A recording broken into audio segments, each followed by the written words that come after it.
फुले, लोकशाहीर अण्णाभाऊ साठे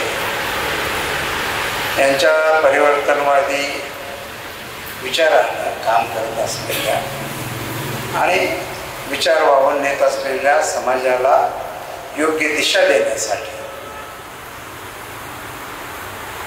आंबेडकरी चळवळीतील विचारवंत, अभ्यासक, आंबेडकरी चळवळीच्या साठी आयुष्य वेचलेले आमचे ज्येष्ठ मार्गदर्शक आदरणीय डॉक्टर अच्युत माने साहेब यांचं मार्गदर्शन व्हावं आणि त्या दिशेनं आपली एक दिशा समाजाला मिळावी या हेतूनं, या अपेक्षेनं या बैठकीचं आयोजन केलेलं आहे. या बैठकीमध्ये प्राध्यापक डॉक्टर सर्जेराव पद्माकर आहेत, दलित ऐक्य चळवळीचे आदरणीय मच्छिंद्र कांबळे सर आहे, आंबेडकरी चळवळीतील विचारवंत अभ्यासक आणि सगळे आपण कार्यकर्ते मंडळींनी एकत्रित येऊन एक दिशा समाजाला द्यावी यासाठी एकत्रित बसलो. आणि या आजच्या सभेमधून काही तथ्य बाहेर समाजाला ते निश्चितपणे समाज माध्यमाच्या माध्यमातून, इलेक्ट्रॉनिक्स माध्यमातून आणि प्रिंट मीडियातून कळेल. आपला समाज प्रचंड सजग असा आणि तो आपली जबाबदारी पूर्ण पार पाडेल या हेतूनं आज आपण ही बैठक करतो.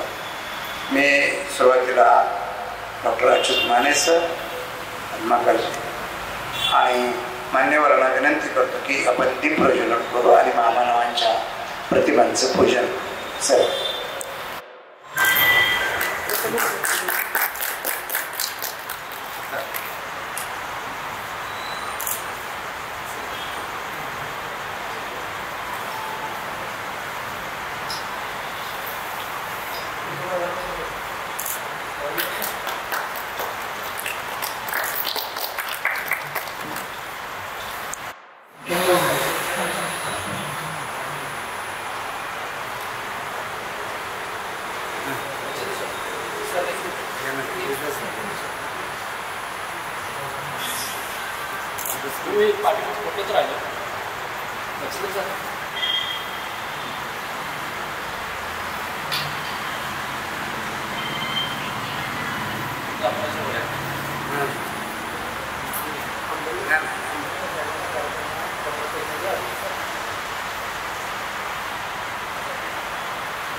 बाबासाहेबांनी जी ताकद आपल्याला दिलेली आहे की अन्याय सहन करायचा नाही, कोणावर अन्यायही करायचा नाही आणि अन्याय सहन करायचा नाही.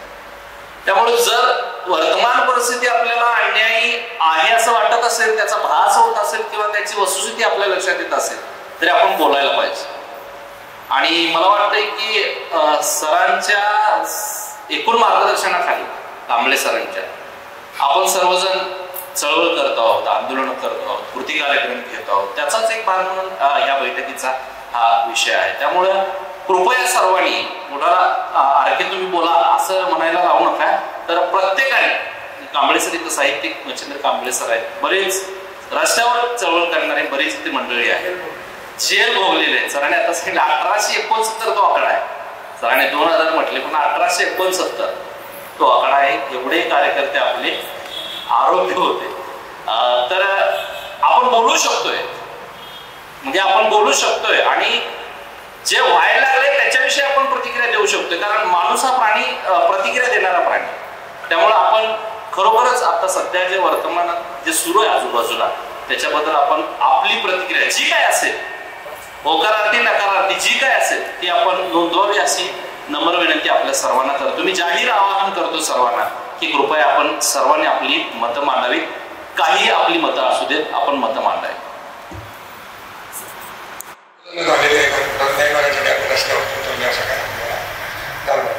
म्हणजे एकच की ज्यावेळी हायकोर्टाने निकाल दिला की अतिक्रमण घरांचा, त्यावेळी थोडा आम्ही एक मागासवर्गीय लोकांची जास्तीत जास्त घरं त्यामध्ये असल्यामुळे आम्ही कोल्हापूर जिल्ह्यामध्ये सगळ्यात मोठ्या संख्येने एकत्र आलो. त्यानंतर कुठं आलेलं मला तर काय आठवत नाही.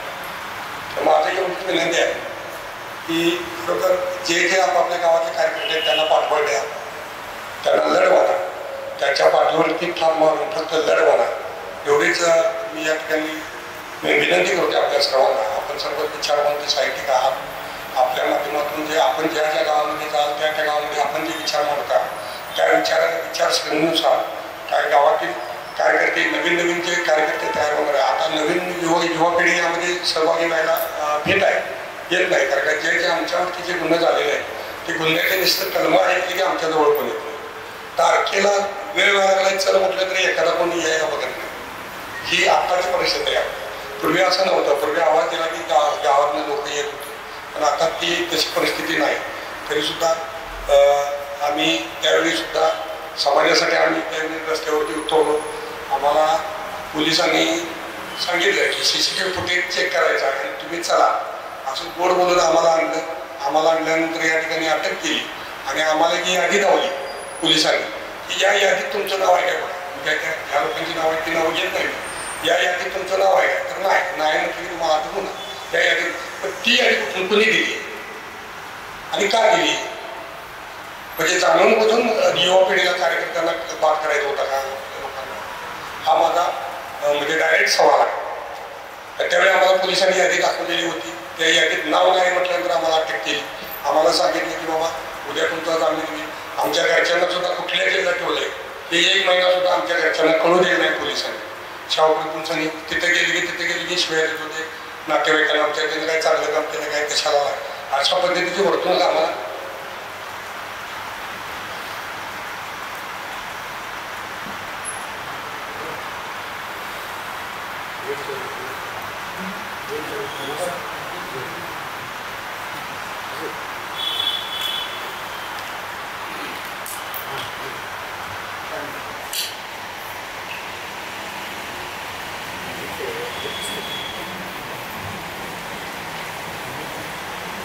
आम्ही गेल्यानंतर जेलमध्ये गेल्यानंतर केस टाकले, गाडी केली.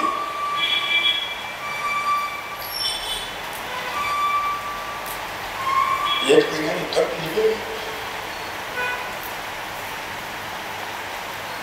मला माझ्या पत्नीनं आई आवाज मुलगी मी तो पेटीमध्ये 1 महिन्यानंतर घरच्यांची भेट झाली.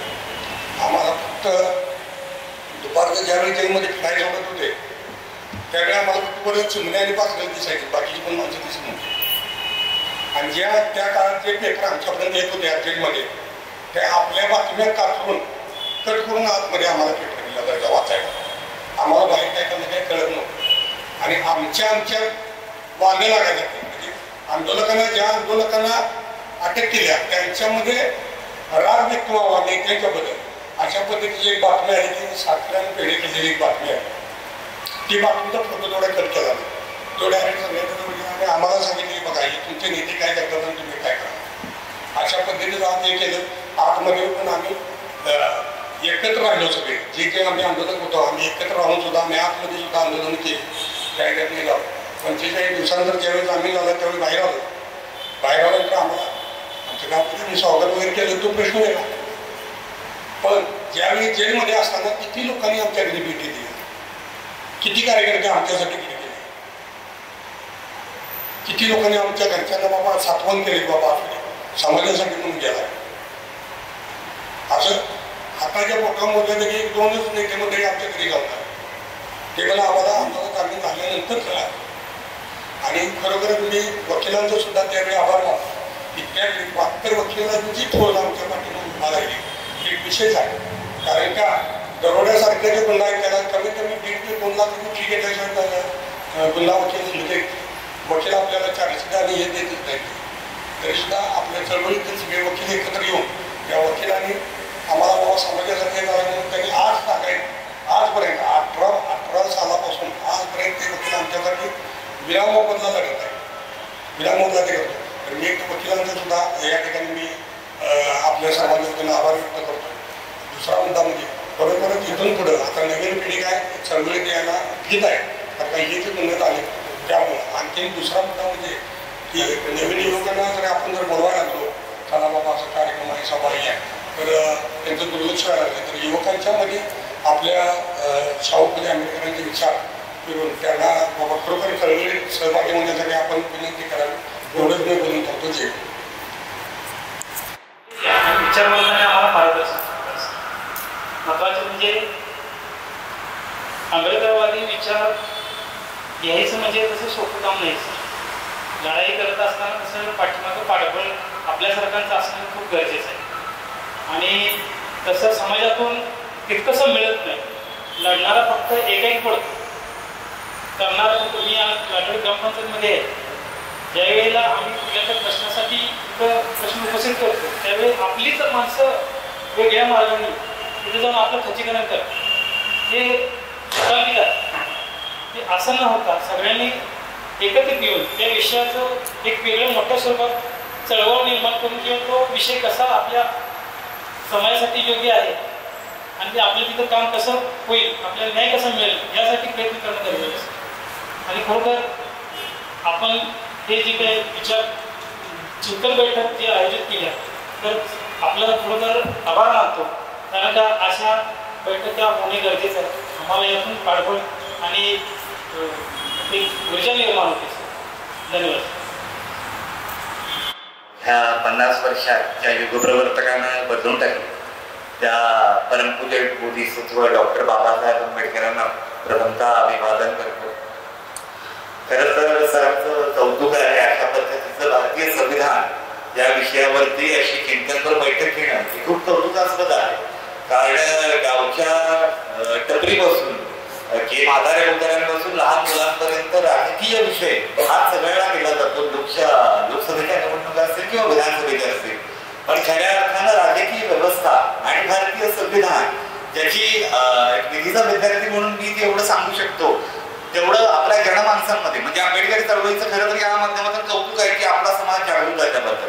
पण बाकीचे इतर जे समाज आहेत त्यामध्ये भारतीय संविधानाची जी मूल्य आहेत भारतीय संविधानाचे अधिकार आहेत जी आपल्याला मूलभूत तत्व दिलेली आहेत बाबासाहेबांनी ज्या गोष्टी सांगितलेल्या आहेत आर्टिकल 32 असेल आर्टिकल 226 असेल यानुसार आपण डायरेक्ट सुप्रीम कोर्ट आणि हायकोर्टामध्ये जाऊ शकतो. या गोष्टीची कल्पना एक आंबेडकरी चळवळीचा कार्यकर्ता म्हणून आम्ही तरी सातत्याने लोकांमध्ये पोहोचवत असतो. परंतु राजकीय दृष्ट्या सजग असणं ही काळाची गरज आहे असं मला वाटतं. राहिला प्रश्न भारतीय संविधान हे बदलतंय का भारतीय संविधान बदलायची ताकद आहे का.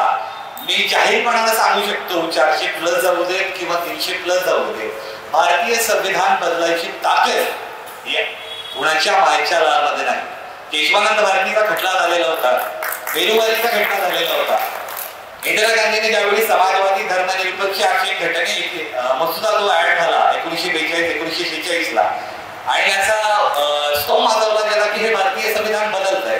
पण तसं काही घडलं नव्हतं कारण केशवानंद भारती खटल्यामध्ये सुप्रीम कोर्टाचा असा निकाल आहे की भारतीय संविधानाच्या मूळ तत्वाला तुम्ही हात देखील लावू शकत नाही. कालांतराने ज्या गोष्टी बदलत आहेत भारतीय घटनेचं कलम 368 आहे त्यानुसार कालोपयोगाने त्या गोष्टी बदलायला हव्या. म्हणजे जसा IT चा कायदा आला माहिती तंत्रज्ञानाचा कायदा आला तशा गोष्टी ऍड होत जातील. पण भारतीय संविधान बदलणं हे म्हणावं तितकं या वायफळ गप्पा आहेत असं मी म्हणतो. राजकीय महत्वाकांक्षेसाठी काही लोक असतील पण मला नाही वाटत त्या गोष्टी शक्य आहेत. दुसरा कलम होतं 370चं जे ज्या गोष्टी आपल्याला सांगण्यात गेल्या प्रसार माध्यमातून पेपरमधून आउट केल्या गेल्या आणि एक प्रसार माध्यम म्हणून असं स्तोम वाजवलं गेलं की 370 कलम हटवलंय किंवा हटवलं त्या गोष्टी. पण मी जाहीरपणाने सांगतो की 370 कलम हटवलेलं नाहीये.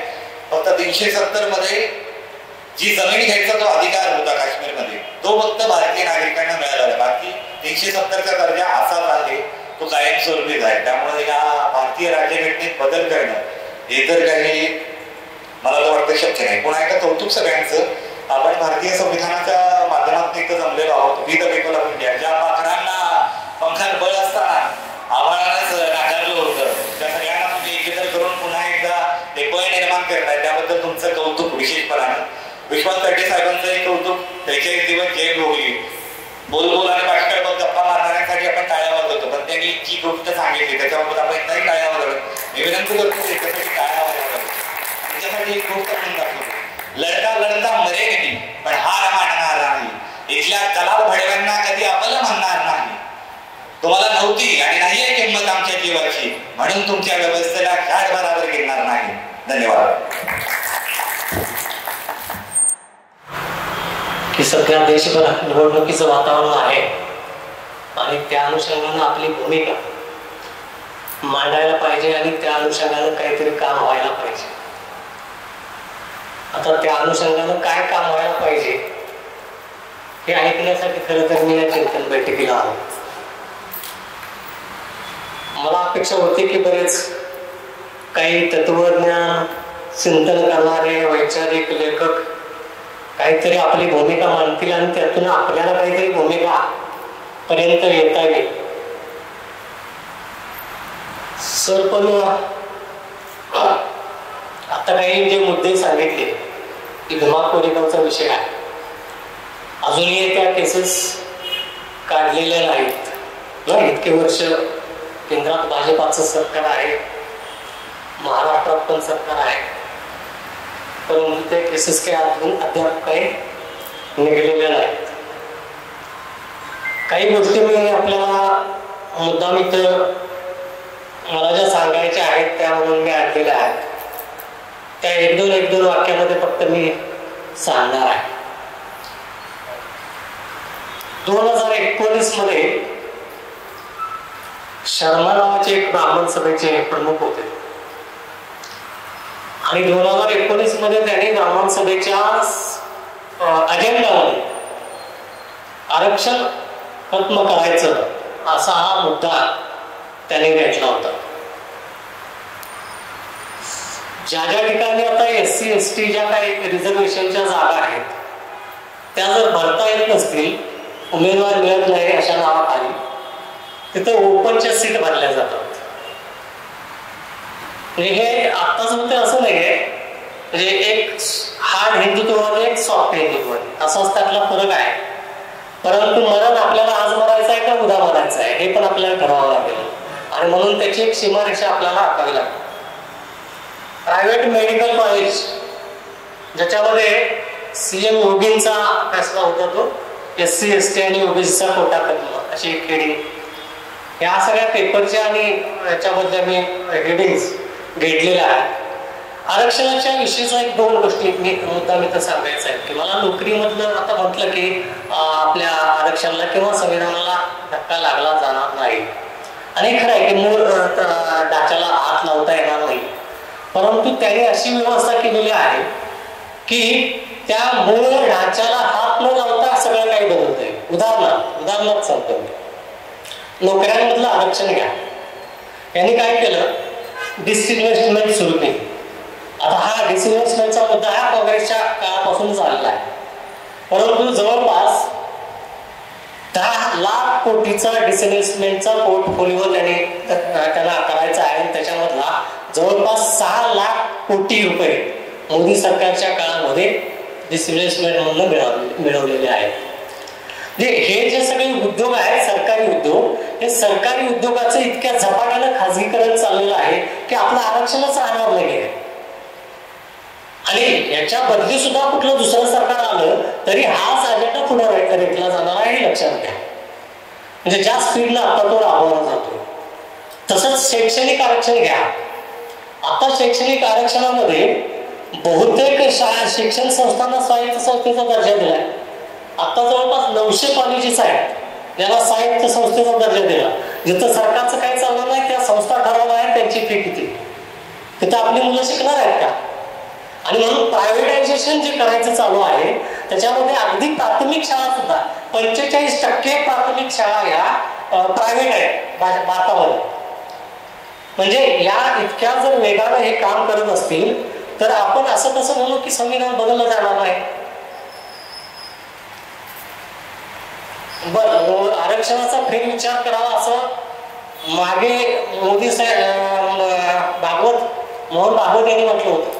आता जरी त्यांची स्ट्रॅटेजी टेम्पररी बदलली असले मला माहिती नाही, परंतु मूळ अजेंडा हा त्याचाच आहे. घटना पुनर्विलोकन सुद्धा वाजपेयींच्या काळामध्ये आणण्यामध्ये तेच पुढाकार घ्यायला होते, हेही आपण लक्षात घ्या. दुर्गम भागातल्या जवळपास 14,000 शाळा बंद करण्याचा निर्णय महाराष्ट्र शासनाने घेतला. दुर्गम भागातल्या खाजगी सरकारसाठी आता 9 एजन्सी खाजगी तत्वावर गेली. ज्याच्यामध्ये तुमच्या अगदी मधल्या काळामध्ये तरी सचिव पदाची भरती सुद्धा त्यांनी मागल्या दराने केली. एमपीएससी युपीएससीचं काय राहिलं काय? दुसरी गोष्ट हा अनएम्प्लॉयमेंटचा जो जनरेशन दर आहे तो जवळपास 14.73% गेला. म्हणजे कोरोनाच्या काळामध्ये नोकऱ्या जाण्याचं प्रमाण किती पर्सेंटेज आहे? तुम्ही 2 कोटी रोजगार देतो म्हणून सांगितलं होतं, पण किती रोजगार मिळाले हा आपण विचार करायला पाहिजे ना. 2016 ते 2022चा हा आकडेवारी चार्ट आहे माझ्या. दुसरी गोष्ट 80 कोटी लोकांना आता तुम्ही काय म्हणतो त्याला रेशन देणार. एकीकडे सांगता तुम्ही 25 कोटी लोकांना तुम्ही ह्याच्या दारिद्र्य रेषेतून बाहेर काढ, आणि दुसरीकडे सांगता 80 कोटी लोकांना तुम्ही रेशन धान्य देणार. ही काय देशाला भूषणावर गोष्ट आहे का? 80 कोटी लोकांना तुम्ही जर देणार, मुळामध्ये इथं जवळपास 244 कोटी धान्य वाया जाते. त्याच्यावर काही अंकुश आपला असला पाहिजे का नको? तो अंकुश नाही आणि तुम्ही सांगता की लोकांना आपण जगवायला हवं. ग्लोबल हंगर इंडेक्स हा जागतिक इंडेक्स आहे. त्या इंडेक्समध्ये आत्ता भारताचा क्रमांक 111 लागतो. म्हणजे सगळ्यात जास्त उपासमारी जर कुठे होती तर भारतामध्ये होती. म्हणजे इथल्या उपजलेल्या मुलांना सुद्धा खायला प्यायला दूध मिळत नाही अशी परिस्थिती आहे. 30 ते 40% आपलं भोजन जे आहे ते वेस्टेज जातं. त्याची विल्हेवाट लावण्यासाठी आपल्याकडे काही व्यवस्था नाहीये. दुसरी गोष्ट, आता मी मोकळेपणाने इथं बोलतोय सुद्धा आता कशा प्रकारची बंदी येते आपल्याला रोज न्यूज चॅनल मधून आपण ऐकत असाल. या देशाचे सुप्रीम कोर्टाचे जज सुद्धा त्यांना सुद्धा खरं तर आपल्याला प्रेस कॉन्फरन्स घेऊन जनतेच्या न्यायालयात यावं लागतंय. ही काही चांगली गोष्ट स्वायत्त संस्थांसाठी नाही. देशातलं कर्ज घ्या, 23-24 मध्ये 2,85,000 कोटीचं डेट हे देशावरचं वाढलेलं आहे. स्विस बँकेतला काळा पैसा ते भारतात आणला होते. त्यानंतर स्विस बँकेतला जवळपास 7,000 कोटीने पैसा वाढलेला आहे. आणि नंतर ते म्हणतात की विदेश में कितना काला धन आहे मुझे पता नाही. म्हणजे काय नेमकं चालू आहे हे आपण समजून घ्या. 2004 ते 2021 मधला आता 2024 चालू आहे. त्यामधले दर घ्या. पेट्रोलचे दर 36 रुपये 71 रुपये 14 होता, तो 106 रुपयावरती 21. आता तर तो 110च्या आसपास असेल. तसंच डिझेलचं आहे, तसंच LPGचं 414 रुपये गॅस होता, तो आज 1200 वर गेला. सबसिडी देतो म्हणून सांगितलं. तुमची सबसिडी कधी बंद झाली तुम्हाला माहिती आहे का? मग ही सबसिडी कधी विचारलं का आपण कधी बंद झाली? म्हणजे अनेक गोष्टी आहेत. मी तुम्हाला डिसइन्व्हेस्टमेंटचं सांगितलं 10-12. कारण आमचा सगळा तरुण वर्ग राजकारणामध्ये कुणाकुणाच्या मागणं आता आहे हे दिसायला लागले समाजाला. आणि ह्या वेळेमध्ये ही चिंतन बैठक करायची तर चिंतन करणारे लोक एक आलेले, बाकीचे सगळे त्यांच्या मार्गावर आहेत. आणि म्हणूनच समाज आपला जिदा अवस्थेत आहे की एका साईडला सकाळच्या सभेमध्ये सांगितलं जातं की संविधानाला कुठलाही धक्का नाहीये, संध्याकाळच्या सभेमध्ये सांगितलं जातं की संविधान आता टिकणार नाहीये. आणि त्यामुळं सगळ्यात महत्वाची गोष्ट की संविधानाची काळजी करणारा समाज हा जुदा अवस्थेत आहे.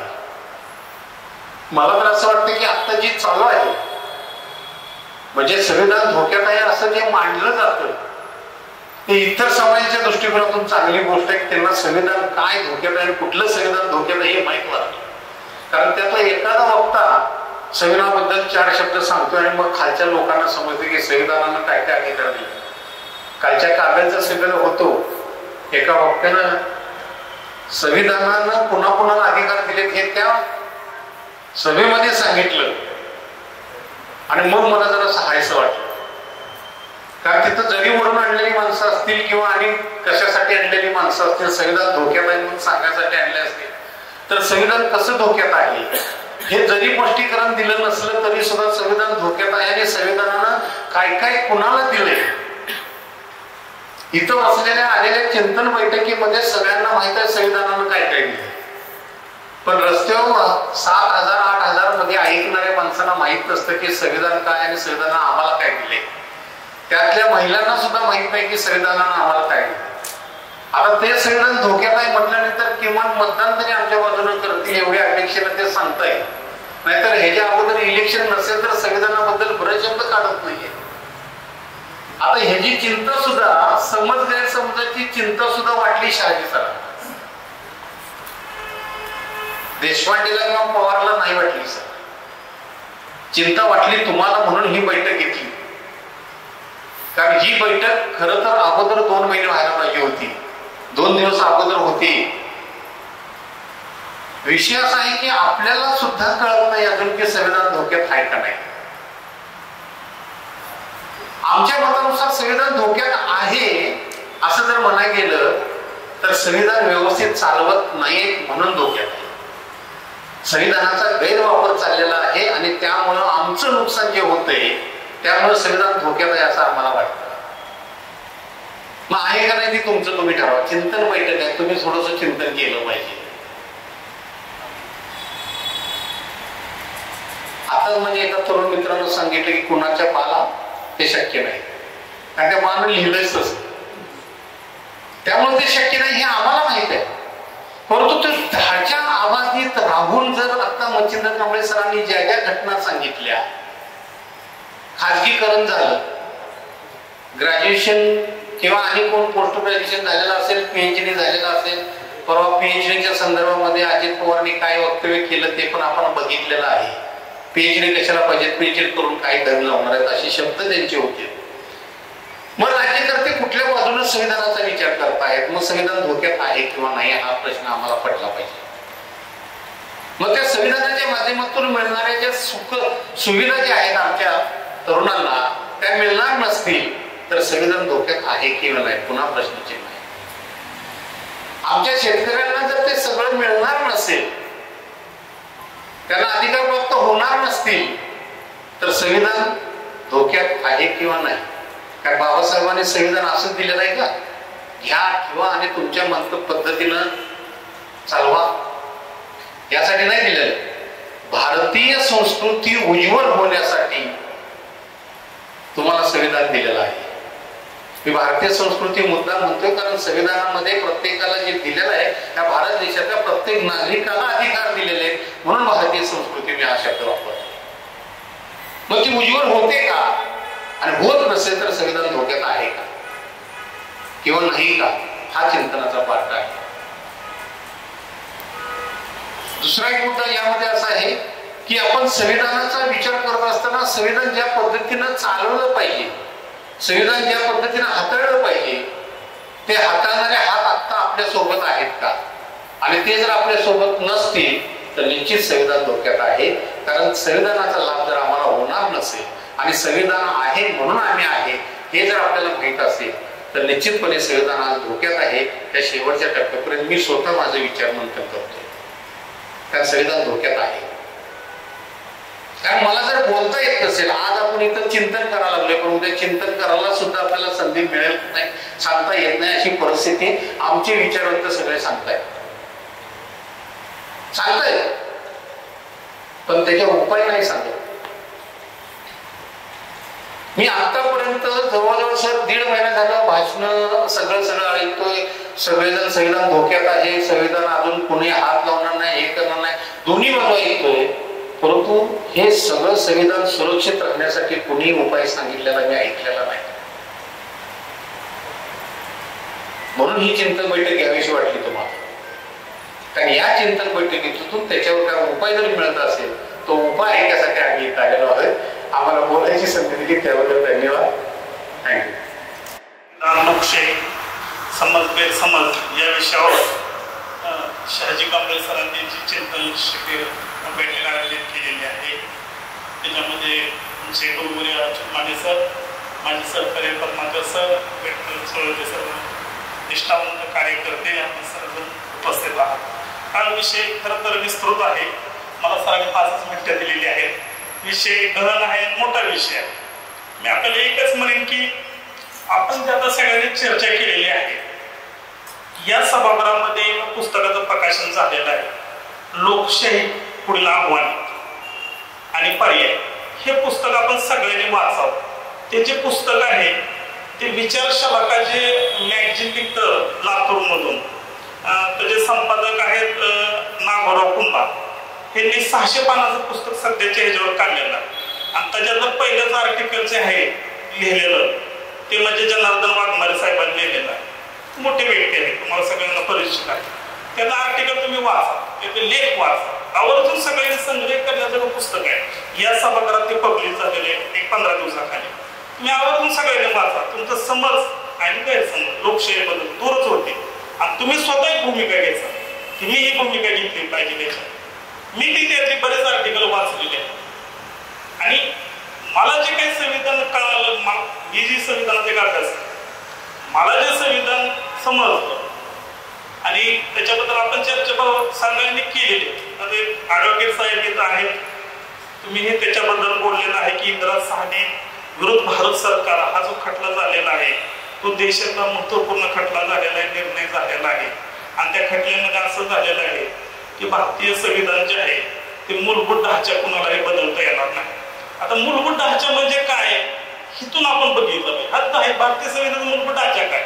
ढाचा बदलता येणार नाही, ढाचा बदलता येणार नाही. मग ढाचा काय हा पहिल्यांदा आपल्याला माहित पाहिजे. कोण बदलणार आहे किंवा त्यांना का बदलता येणार नाही किंवा ढाचा काय आहे. ढाचा आपल्याला माहित आहे की आपण भारतीय संविधानाचं प्रेambल वाचलं. आम्ही भारतीय लोक भारताचे सार्वभौम समाजवादी धर्मनिरपेक्ष लोकशाही गणराज्य घडवले हा त्याचा मुख्य ढाचा. आणि त्याचे सर्व नागरिक काय सामाजिक, आर्थिक, राजकीय, न्याय, विचार, अभिव्यक्ती, विश्वास, श्रद्धा, उपासना यांचे स्वातंत्र्य आणि बंधुत्व आणि समानता त्याचे आश्वासन देतो. हा म्हणजे आपल्या भारतीय संविधानाचा मूळ ढाचा आहे.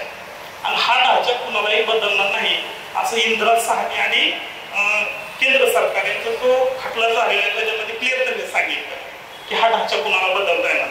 आता सध्या काय आहे, सध्या प्रॉब्लेम काय आहे की सध्या लोकशाहीचं निवडणुकांचं वार आहे. त्याच्यामध्ये सत्ताधारी आणि विरोधी ही एकमेकांवर चिकलफेक करतात. संविधान बदलणार ते म्हणतात आम्ही बदलणार नाही.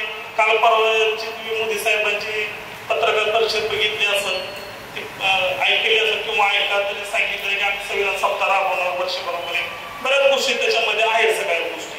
परंतु जर आपण जर विचार केला तर भारतीय लोकशाही ही मॉन्टेस्क्यू नावाचे एक विचारवंत आहेत. तर एक सिद्धांत मांडलेला तुम्ही सत्ता विभाजनाचा सिद्धांत आपल्या सगळ्याला माहित असेल. सत्ता विभाजनाचा लोकशाही मूळ हे सिद्धांतावर उभे जगातली लोकशाही. आता सत्ता विभाजन सिद्धांत काय आहे तर आपल्याला पूर्वी माहित असेल आपल्या भारतामध्ये किंवा इतर देशात की सगळी 1950 पूर्वी आपल्या देशामध्ये राजेशाही होती, इतर देशामध्ये सुद्धा राजेशाही होती. आणि राजांकडे सगळ्या पॉवरच्या हद्दी एकाकडे असायच्या. राजा कायदा करायचा, त्याच्या अंमलबजावणी राजाच करायचा आणि न्यायही राजाच द्यायचा. तिन्ही पॉवर त्याच्याकडे होता. याच्यातून काय होत होतं एकाकडेच पॉवर सगळ्यात असल्यामुळं तो जवळचा लांबचा भेद करायला. उदाहरणार्थ माझ्या जवळचे हे त्यांनी अन्याय केला तर मी त्यांना फ्री ऍक्सेस दिलं. ते लांबचे त्यांनी अन्याय केला मृत्यूदंड शिक्षा ही होतो. म्हणून या देशातल्या लोकांनी काय केलेलं आहे की आपण जेव्हा स्वातंत्र्य लढा लढत होतो त्यावेळेस खूप चिंतन झालेलं. भारत स्वतंत्र झाल्यानंतर एकूणच भारतीय जे सर्व विचारवंत आहेत त्यांचा जर आपण अभ्यास केला तर कशाच्या भोवती चिंतन फिरतंय तर त्यांचं चिंतन फिरतंय ते भारत स्वतंत्र करायचं. स्वतंत्र झाल्यानंतर भारत देश कसा असावा किंवा कोणत्या तत्वावर भारत देश उभा ह्याच्याच भोवती हे सगळे विचारवंताचे विचार फिरतात. मग फुले असतील, बाबासाहेब असतील, सगळेच असतील, मावळ सगळे विचार आपापल्या पद्धतीने त्यांनी मतं मांडले. आणि सगळ्यांच्या चिंतनातून असं आलं की भारताला जर सुटेबल कुठली व्यवस्था असेल तर कुठली असेल तर लोकशाही. ती पण कुठली लोकशाही? संसदीय लोकशाही. बाबासाहेब तर ह्याच्यावर आपल्या सगळ्या माहिती येतो ठाम होत की भारताला संसदीय लोकशाहीच आवश्यक आहे आणि ती गरज आहे. आणि मग संसदीय लोकशाहीचा आपण आज काय केलं? स्वीकार केला. संसदीय लोकशाहीमध्ये सगळ्यात महत्वाचं काय मी तुम्हाला सांगितलं की कायदे मंडळ, कार्यकारी मंडळ आणि न्याय हे तीन महत्वाचे क्षेत्र विभाग आहेत. आज काय होतंय? कार्यकारी जे मंडळ आहे ते कायदे मंडळ आणि न्याय मंडळ आक्रमण करताना दिसतं. हे आपल्या सगळ्यांना माहिती आहे. आपण पेपरमध्ये बघताय, आपण सगळ्यांनी चिंतन आता केले. कार्यकारी जे मंडळ आहे, ज्याकडे देशातील पॉवर दिलेली आहे, ज्या पक्षाकडे पॉवर आहे, तो जो पक्ष सत्तेत आहे, तो नेहमी ह्या दोन ह्याच्यावर आक्रमण करतो. आणि जगातला जर इतिहास बघितला आपण तर कोणी असू दे, सत्ताधारी हा पक्ष नेहमी मग तो सत्तेवर येण्याच्या आधी खूप आश्वासन देत असतो, पण सत्तेवर आल्यानंतर तो नेहमी सर्वसामान्यांचे जे हक्क आहे तो दाबण्याचा नेहमी प्रयत्न करत असतो. काँग्रेस असू दे किंवा भाजप असू दे, ते सत्तेवर येण्यापूर्वी गोड बोलतात, पण सत्तेवर आले की ते नेहमी सर्वसामान्यांची गळचेपीच करतात. हे जगातला इतिहास आहे. आज रशियाचं सुद्धा तसंच आहे. रशियाचं जर तुम्ही बघितलं तर व्लादिमीर पुतिन जे आहे, सत्तेवर येताना त्यांनी खूप आश्वासन दिले, आम्ही करू तमको करू, पण सत्तेवर आल्यानंतर आज काय स्वातंत्र्याच्या गळचेपी होताना दिसते रशिया. आज भारताची अवस्था काय आहे? भारताची सुद्धा त्याच दिशेनं वाटचाल असणं आपल्याला. म्हणून बाबासाहेब म्हणले होते की हे महत्वाचं, कायदे मंडळ, कार्यकारी मंडळ आणि न्याय मंडळ सेपरेट असतो. आणि दुसरी म्हणजे बाबासाहेबांनी हे तिन्ही करून की स्वायत्त संस्था या देशामध्ये निर्माण केलेली आपल्याला दिसून येते. स्वायत्त संस्थेची काय अवस्था आहे आपल्या सगळ्यांना माहिती.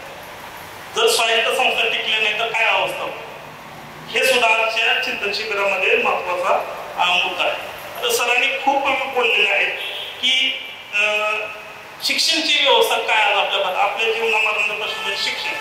दलित समाजाला जर प्रगती करायची असेल तर बाबासाहेब आपल्याला सांगितलं की शिक्षण ही महत्वाची गोष्ट आहे. आणि ही जर गोष्ट जर उद्या 2030 ला शिक्षणाची अवस्था अतिशय वाईट होणार. न्यू एज्युकेशन पॉलिसीचा आपण सगळ्यांनी अभ्यास करायला पाहिजे. विशेषतः आंबेडकरी चळवळीतल्या लोकांनी ह्याचा जास्त डीपमध्ये अभ्यास करा.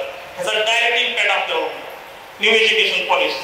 न्यू एज्युकेशन पॉलिसीमध्ये त्यांनी काय केलेलं आहे आज तर त्यांचं असं लक्षात येते 2030 ला की ज्याला शिकायचं त्यांनी शिका आणि ज्याला शिकायचं नाही त्यांनी जाऊ. तर त्यांनी काय केलं पर्याय की स्किल बेस्ड एज्युकेशन काढलेलं. स्किल बेस्ड म्हणजे तुम्ही काय करा, भजी करा, टायर पंक्चर नाही करता, टायर पंक्चरचं शिक्षण घ्या 6 महिन्याचं आणि हे करा. उच्च शिक्षण तुम्ही काय घ्यायच्या भानगडीत पडू नका. उच्च शिक्षण घ्यायचं असेल तर 2030 ला तुम्हाला पहिलीला 1 लाख रुपये फी मोजायला लागणार आहे. भविष्यकाळात 1 लाख रुपये 2030 ची फी असणार आहे पहिलीची. आणि हायर एज्युकेशनच्या सरांनी खूप चांगला उल्लेख केलेला आहे. हायर एज्युकेशन जर घ्यायचं असेल आपल्याला तर ते तुम्हाला आता जे फुकट आपलं शासन आपलं हे भरतं ट्युशन फी, ती आपल्याला सर्वसामान्याच्या माती बसणार आहे. आणि त्यामुळे आपली पूर्वीसारखी अवस्था येणार की हायर एज्युकेशनापासून आपण सर्वसामान्य लोक ज्यांच्याकडे पैसा आहे ते हायर एज्युकेशन घेऊ शकणार आहे, परंतु आपण सर्वसामान्य लोक हायर एज्युकेशन पासून काय होणार आहे, वंचित होणार आहोत. हा फार चिंतेचा विषय आहे न्यू एज्युकेशन पॉलिसी. याच्यावर आपण सगळ्यांनी खरं तर चिंतन केलं पाहिजे. दुसरी गोष्ट आपल्याला आणखी सांगता येईल की शिक्षणाबद्दल रोस्टर आपल्याला सांगता येईल की रोस्टर हे या सरकारनं 200 बिंदू रोस्टर आणले. 200 बिंदू रोस्टर मुळे काय झालं, सगळ्यात जर नुकसान कोणाचं होत असेल तर एससी समाजाचं आणि त्याच्यानंतर एसटी समाजाचं नुकसान व्हायला. आज जर तुम्ही सगळे प्राध्यापक इतर भरती जर बघितल्या तर ह्याच्यामध्ये सगळ्या जागा ह्या एससी सोडून निघतात. एससीचं भरपूर पटन होतं आणि त्याच्यामुळे तो एक चिंतनाचा विषय, तो सुद्धा आपण याच्या निमित्तानं विचार केला. आणि त्याच्यामुळं लोकशाही आणि समज आणि गैरसमज हा जो महत्वाचा विषय आहे, त्याच्यामध्ये इंदिरा साहनींनी सांगितलं त्या खटल्यामध्ये निर्णय दिलेला आहे की मूळ ढाचा बदलता येणार नाही, परंतु मूळ ढाचा जर आपण बघितला तर प्रियांबलमधलं समाजवादी आणि धर्मनिरपेक्ष शब्दाचा आज काय झाला आहे का हे जरा तुम्ही तपासा. नवीन जे संविधानाची प्रिंट घ्या आणि त्याच्यामध्ये प्रियांबलमधलं समाजवादी आणि धर्मनिरपेक्ष तत्व हे शब्द आहेत तर जरा तपासा.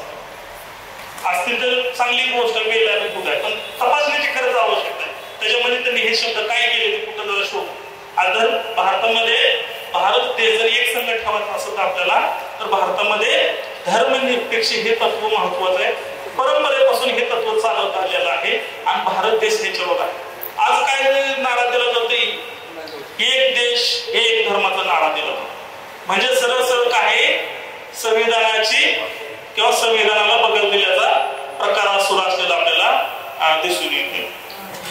या सगळ्या गोष्टींचं आपण सगळ्यांनी चिंतन केलं पाहिजे. हा खरं तर विषय खूप गहन आहे, मोठा आहे.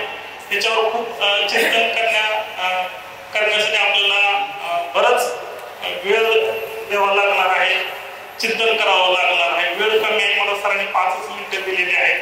मी 5 मिनिटातच माझं मनोगत थांबवतो.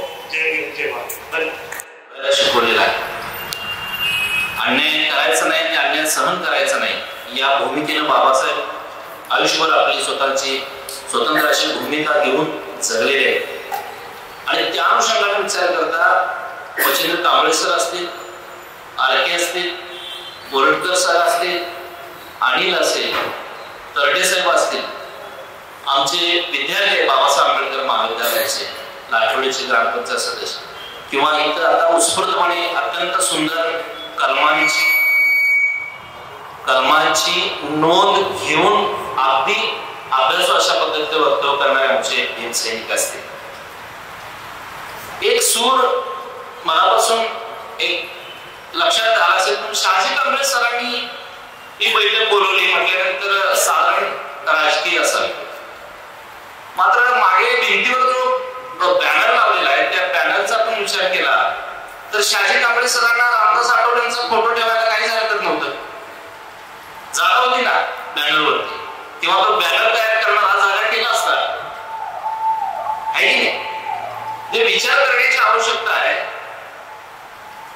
विचारवंत साहित्यिकांची चिंतन बैठक किंवा लोकशाही आणि संविधानाविषयी असणारे समज आणि गैरसमज हा विषय म्हणजे मी मला म्हणालो की भास निर्माण करणारी अवस्था आजूबाजूला आहे. म्हणजे भासात्मक अवस्थेत आपण जगत आहोत. ज्यावेळी तशी अवस्था असते म्हणजे भास म्हणजे धुक्याची अवस्था, पुढे काय आहे माहिती नाही, मी धुक्यातून प्रवास करायला लागलो अशा पद्धतीची अवस्था आहे. मग या अवस्थेमध्ये नेमकं माझ्या कार्यकर्त्यांना पुढे जात असताना कोणता विषय घेऊन कोणती भूमिका घेऊन जावी हे अनेक साहित्यिक विचारवंतांनी तुम्हाला सांगावं या उद्देशाने सरांनी ही बैठक बोलवलेली आहे. आरके सरांनी सांगितलं मगाशी की आंबेडकर साहित्यिक विचारवंत स्वतःला म्हणतायत, तर मग त्यांनी स्वतंत्र राजकारण का उभं केलं नाही. मात्र आरके ही वस्तुस्थिती आपण अमान्य करायला नको की जे प्रस्थापित राजकारणी नेतृत्व म्हणून आंबेडकरी विचार म्हणून जे नेतृत्व आहे त्या नेतृत्वाला वैचारिक खाद्य पुरवणारी साहित्यिक आणि विचारवंतांची एक टीम आहे. त्या एका चिंतन शिबिराला मी गेलो होतो कृष्णा किरवडे सर आणि गंगाधर बांधवणे सर असताना. आणि मग म्हणजे साहित्यिक विचारांत हे डायरेक्ट असं स्टेजवरती काय होऊ शकत नाही. तर ही जी नेतृत्व करणारी मंडळी यांना वैचारिक खाद्य पुरवण्याचं काम ही मंडळी करत असते. मच्छिंद्र कांबळे सरांनी बरेच मुद्दे वर्तमानातले अशा पद्धतीने सांगितले. किंवा माझे सहकारी वडवे सरांनी सुद्धा एक थेरॉटिकल बाब जे आहे की काय राज्यशास्त्र सांगतं बाबा, म्हणजे मी हे जे बोलायला लागलो आता बसून मी माझा स्वतःचा प्रचंड मोठा मी स्वाभिमान येतात आणि प्रचंड मोठा सन्मान समजतोय की ज्यांच्याकडे मी बोलायला शिकलो बऱ्यापैकी स्टेजवर ते माझे गुरुवारी मानेसर येत आहेत. गेली 48 वर्ष ते आंबेडकरी चळवळीत आहेत. आणि चळवळ काय असते हे ज्यांच्याकडून शिकलो ते शहाजी कांबळे सर माझ्यासोबत आहे. म्हणजे यांच्या लाईनीत बसण्याची पात्रता माझी नाही आहे. मात्र सरांनी मला तो मान दिलेला आहे. किंबहुना काही गोष्टी आहेत की सर आधीमध्ये फोन करून मला बोलतात. तसाच फोन एक 4 दिवसांपाठीमागे आला. आता गेल्या 15 दिवसापाठीमागे एक फोन आला, सर फार विचित्र अवस्था सुरू आहे, काय करायचं या सगळ्या गोष्टी. आणि मग एक बैठक घेऊया, गप्पा मारूया, लोकांना कळली की नेमकं काय आहे काय नाही होते. मगाशी काही कांबळे सरांनी किंवा वडवे सरांनी किंवा कोरटकर सरांनी बोलत असताना काही बाबी सांगितल्या की काय काय व्हायला लागलेलं आहे. किंबहुना वडवे सर म्हणाले की मूळ ढाचा तसाच ठेवून आतल्या ज्या बाबी आहेत त्या डिस्टर्ब करणं, अनबॅलन्स्ड करणं हे सत्ता असलं की शक्य असतं.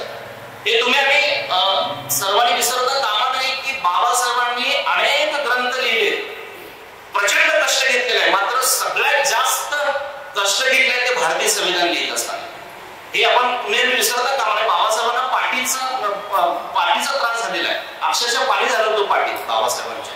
म्हणजे इतके वेळ बसत होते संविधानात कोणकोणत्या तरतुदी घालाव्या की जेणेकरून इथला सर्वसामान्य माणूस ब्रोकन मॅन जो त्याला आपण म्हणतो, तो ब्रोकन मॅन ज्याचा कणा मोडलेला आहे तो उभा राहायला पाहिजे. Not only Dalit, not only Mahar, मी जाणीवपूर्वक सांगतोय कारण बाबासाहेबांनी इथल्या प्रत्येक सामान्याने ब्रोकन मॅनचा विचार केला होता आणि तो उभं राहण्यासाठी संविधान कशा पद्धतीने बनवायला हवं याचा ते रात्रंदिवस विचार करायचे. संविधान सभेतलं पहिल्या दिवसाचं बाबासाहेबांचं भाषण तुम्ही ऐकलं तरी वाचलं तर लक्षात येईल आहे, ते उपलब्ध आहे. या सगळ्या गोष्टींचा विचार करत असताना बाबासाहेबांचं दुसरं एक विधान पण तुम्ही आम्ही विसरता कामा नये की हे भारतीय संविधान मी लिहिले अगदी बुद्धिमान आणि विचार करून आणि अगदी चांगल्या पद्धतीने लिहिले म्हणून ते चांगलं आहे असं म्हणू नका. तर ते राबवणारे जर नालायक निघाले तर संविधानाचा काही उपयोग नाही. हे तुम्ही आम्ही का विसरतो आहोत? हे विसरता कामा नये कारण पहिली ते नवीन नापास करू नका हा नियम काँग्रेसच्या काळात आहे. हे फार महत्वाचं आहे. 1 वर्ष अगोदर आणि मग बीजेपी आलेली. मग पहिली तर नवीन नापास करायचं नाही. मग कसंही पोरगं असलं वर चाललंय, पहिली तर नवीन कोणाची मुलं जास्त शिकत असतात? सर्वसामान्यांची मुलं जास्त शिकत असतात. मराठी शाळा खाजगी एका सावकाराला दिली, हजाराच्या घरात शाळा. कशाचं करतं काय? BSNL सारखी कंपनी, इंडियन जिओ सारख्या कंपनीला देणं कशाच चित्र आहे? किंवा XYZ इकडे काहीतरी नाव आहे त्यांचं, ते आम्ही एवढी संख्या आणतो आहोत, मला संविधान बदलायचं आहे, हे जे वाक्य आहे. किंवा आता जो सगळा प्रवास सुरू आहे ह्या सगळ्या गोष्टींचा विचार केल्याच्या नंतर आपल्याला चिंतन करण्याची आवश्यकता आहे. मात्र या सगळ्या गोष्टींचा विचार करत असताना दुसरी जमेची बाजू कोणती आहे बघा की संविधानाच्या बाबतीत काही झालं तरी आंबेडकरी समाज रस्त्यावर येत होता. मात्र आता संविधान हा विषय अगदी सामान्यातल्या सामान्य माणसाच्या जिभेवरती रेंगाळतो आहे. सगळ्या जाती धर्मातल्या लोकांच्या जिभेवरती तो रेंगाळतो आहे. बाबासाहेबांचे स्वप्न होते की संविधान म्हणजे काय लोकांना कळायला पाहिजे. कारण नैतिकता ही कोणत्या क्षेत्रात आता टिकून आहे मला नाही वाटत ती टिकलेली आहे. नैतिकता कोणत्या क्षेत्रात टिकून आहे? मग ते शैक्षणिक नैतिकता असू द्या, राजकीय नैतिकता असू द्या किंवा सांस्कृतिक असू द्या किंवा धार्मिक नैतिकता असू द्या. तुम्ही अगदी चष्मा लावून किंबहुना कॅमेरा लावून तुम्ही त्याच्याकडे बघितलं तर तुमच्या हातात काही सापडत नाही.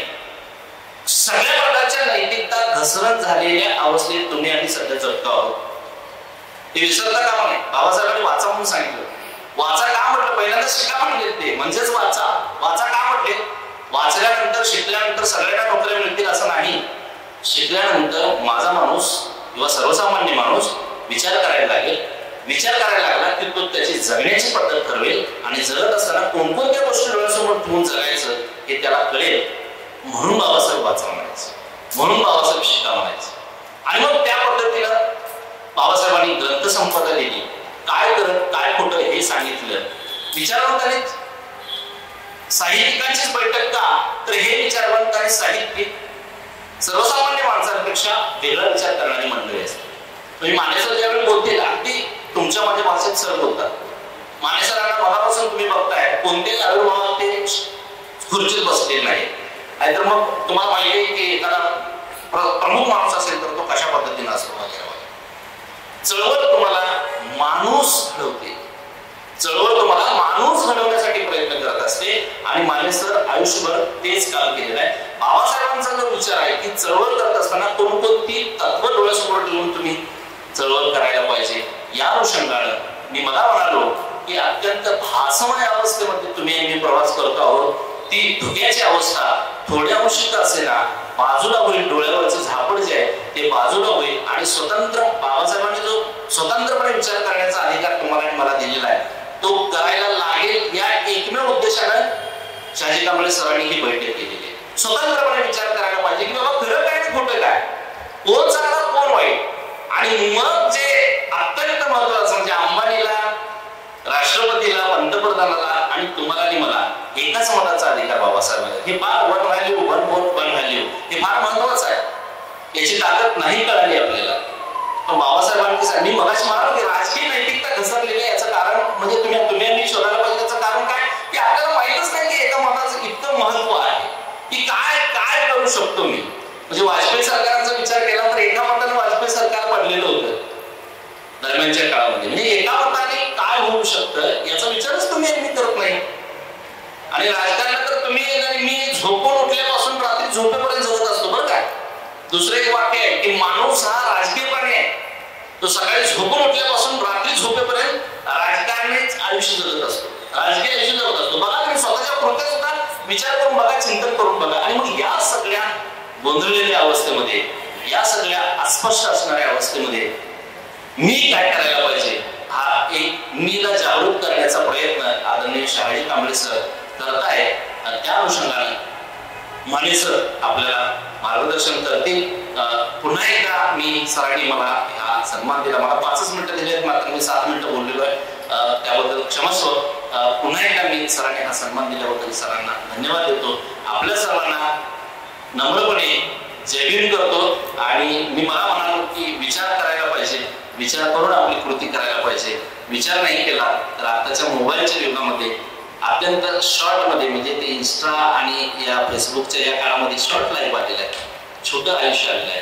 ते छोटं आयुष्य तुम्ही मी जगायला लागलोय. अगदी लहानपणापासून म्हातारपणापर्यंत ते छोट्या आयुष्य जगण्याचा प्रवास वाढलेला आहे.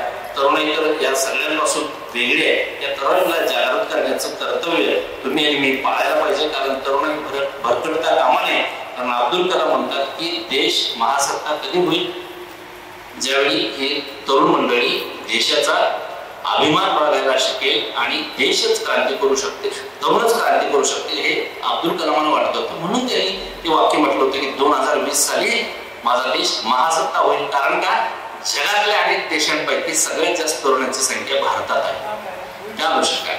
आणि म्हणून मी पुन्हा एकदा आपल्या सर्वांना सांगेन की गंभीरपणे विचार करा, गंभीरपणे कृती करा आणि गंभीरपणे या सगळ्या वर्तमान परिस्थितीचा विचार करून तुम्ही तुमचं मत ठरवा. आणि बाबासाहेबांचा जो सर्वसामान्य किंबहुना सर्वव्यापी असा विचार आहे, तो सर्वव्यापी विचार कसा आहे हेही आपण एकमेकाला सांगूया. तो अगदी मर्यादित नाही आहे, हेही आपण सर्वांना सांगण्याचा प्रयत्न करूया. सरांनी मला संधी दिली त्याबद्दल धन्यवाद. आणि यानंतर मराठी मुझे नहीं आती है तो मैं हिंदी में आपसे बात करूंगा. और मंच पे उपस्थित लोगों ने मुझे यहाँ अपने विचारों को रखने का अवसर दिया, उसके लिए मैं आप सबका आभारी हूँ. और मैं सुन रहा था और भाव भी समझने का प्रयास कर रहा था. मुक्त चिंतन, संविधान के नाम पे समय समय पे अलग अलग प्रोपेगेंडा, संविधान को राजनीतिक हथकंडे के रूप में उपयोग करना, पूरे देश में एक ऐसा वातावरण बनाने का प्रयास किया जा रहा है. लेकिन ऐसे मुक्त चिंतन, ऐसे दलित समाज के साहित्यिक, वरिष्ठ नागरिक, चिंतक आकर के इस पे बात करना, इस पे संवाद करना और ये भ्रम को दूर करना.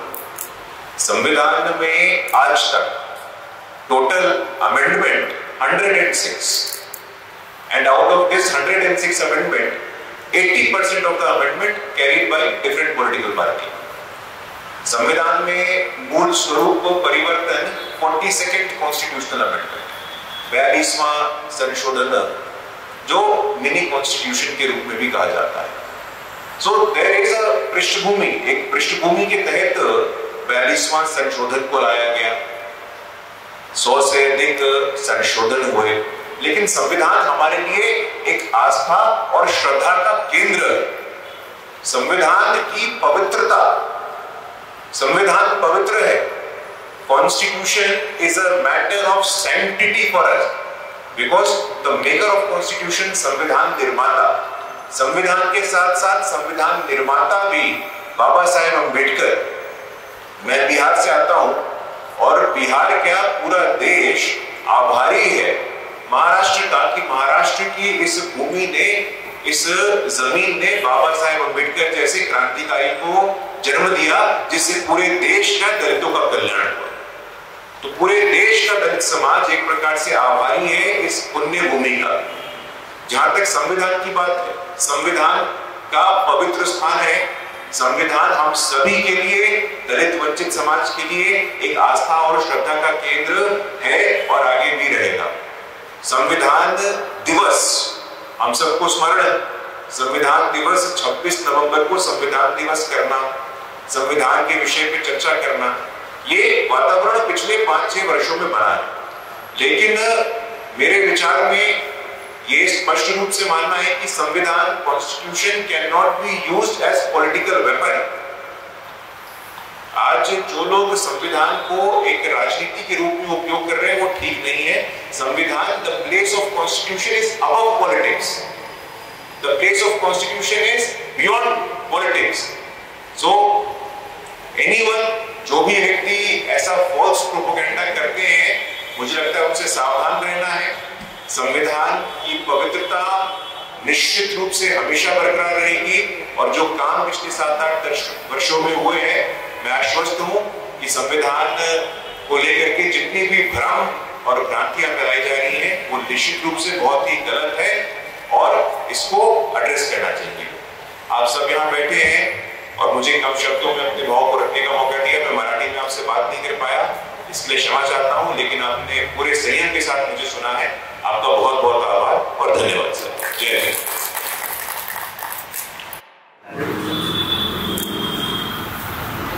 2 दिवसापूर्वी मला फोन आला की चर्चासत्र घ्यायचं आणि आपण यावं. माझ्या मनात पहिली शंका निर्माण झाली अशी, आताच काय ही चर्चा, उद्या प्रचार बंद होणार आहे 5 वाजता, 7 वाजता 7 तारखेला मतदान करणार आहे. 2 दिवसांनी चर्चा काय काय याचा मतलब काय मला काय समजलं नाही. परिषद त्याची प्रामाणिक भूमिका माझ्याकडे लक्षात आली की बाबा सध्या 2 पद्धतीनं याच्यावर चर्चा सुरू आहे.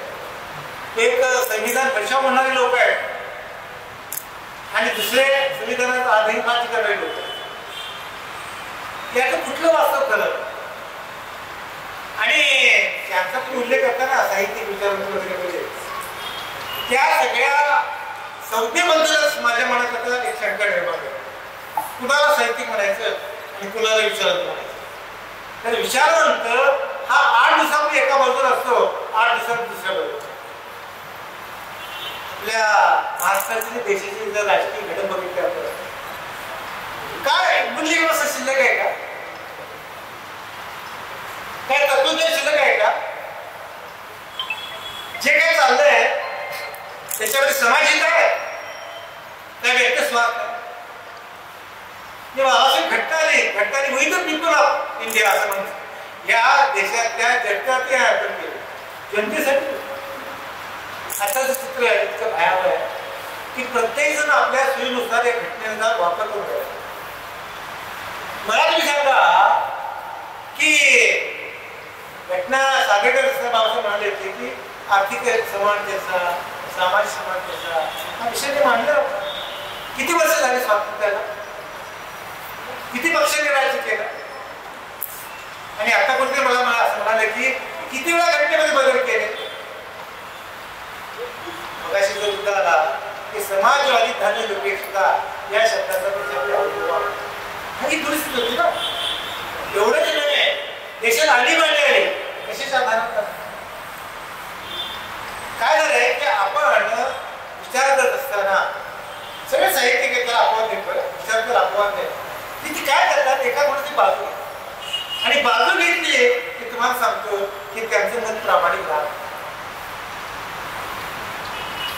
तुम्हाला माहिती आहे की काही वर्षापूर्वी असं एक चळवळ झाली होती की पदव्या परत करणं, पद्मश्री आपण आमचं. मला तुम्ही सांगा या 10 वर्षामध्ये ज्यांनी सुरुवातीला पदव्या परत केल्या ते आज कुठं आहे, चळवळीमध्ये कुठं आहे, परिवर्तनामध्ये कुठं आहे. म्हणजे देशामध्ये इतकं मोठं आंदोलन झालं शेतकऱ्यांचं, या आंदोलनामध्ये परिवर्तनाची काय भूमिका होती सांगा मला. म्हणजे सगळ्या चळवळी संपायच्या तुम्ही, सगळ्या चळवळीला लांबशिरायची तुम्ही आणि परत चळवळी झाल्या पाहिजे ना. मध्ये माझ्या लक्षात आलं किंवा या परिवर्तनवाद्यांनी सुद्धा आता चिंतन करणं गरजेचं आहे. मी बाबा नक्की कोणती भूमिका घेणार. की काय काय मला तुम्ही सांगा, सगळे होत असताना आपला आवाज त्याला का उठला नाही?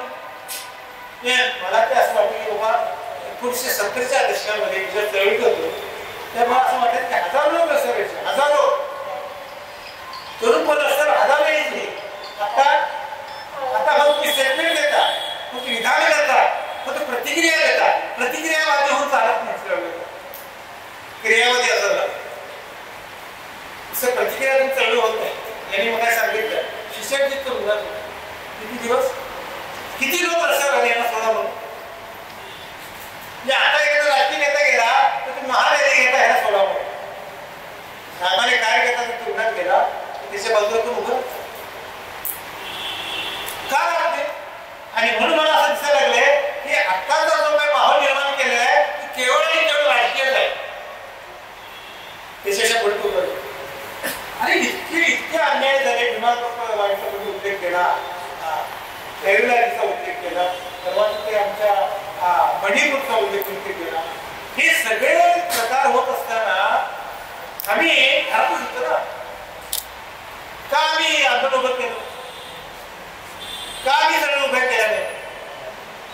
आणि म्हणून मला असं वाटतं की ज्यावेळेला आपण संविधानाचा विचार करतो त्याला संविधानाची मूळ तत्व आहे त्या तत्वासाठी आग्रह धरणं आणि त्याच्यासाठी रस्त्यावर येणं हे जोपर्यंत आपण करत नाही तोपर्यंत तुम्हाला सांगतो संविधान हे राजकीय स्वातंत्र्य लोक वापरून घेणार. सत्ताधाऱ्यांच्याकडे ते गाडीवर असेल ना, तुमचा आवाज असायचा सामान्यांचा गव्हर्नमेंट त्याला पण म्हणतो ना. आणि म्हणून जर सर म्हणाले की बाबा ठीक आहे हे सगळं आता घ्यायला सुद्धा मला सांगितलं की बाबा मला तुम्ही सांगा की दलितांचे प्रश्न या देशामध्ये किती किती उजळ आहे, किती गंभीर पडले.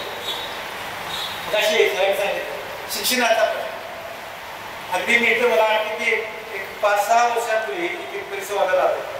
ते राजकीय नेते मंत्री सुद्धा होते स्टेज. त्यावेळेला नुकताच मसुदा आलेला होता.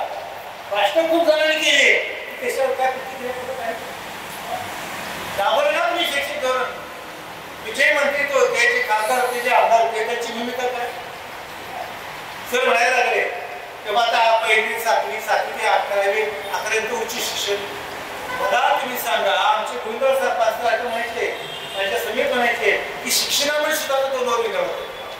ते गरिबांचा शिक्षण का त्या परिवर्तनासाठी आपण लढा देत नाही की माझ्या मुलाला योग्य शिक्षण मिळालं येतं, माझ्या पोरात टॅलेंट आहे ना.